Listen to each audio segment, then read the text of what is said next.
Nasib Saud Ali Al-Atba, wasit yang bentak Shin Tae-yong di Piala AFF 2020, hadirkan kontroversi.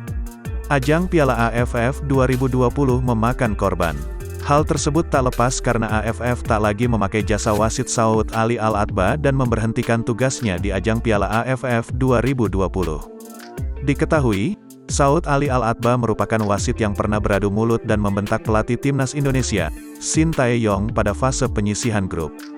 Dilansir Superbowl.id dari The Tao, AFF akhirnya memberikan respons dengan memberhentikan Saud Ali Al-Atba. Ia tidak akan ditugaskan untuk sisa pertandingan di Piala AFF, yakni 2 pertandingan semifinal dan 2 leg partai final. Saud Ali Al-Atba pun dikabarkan telah meninggalkan Singapura untuk kembali ke kampung halamannya di Qatar. Menurut informasi kami, pada Jumat, tanggal 24 Desember tahun 2021, tengah malam, wasit Saud Ali Al-Atba resmi meninggalkan Singapura untuk kembali ke Qatar. Perjalanan Ali untuk memimpin pertandingan di Piala AFF 2020 resmi berakhir, tulis The Tao. Shin Tae-yong dan stafnya sempat melakukan protes kepada ofisial keempat Saud Ali Al-Atba di pinggir lapangan. Akan tetapi, Al-Atba tak tinggal diam dan justru berbalik membentak keras Shin Tae-yong.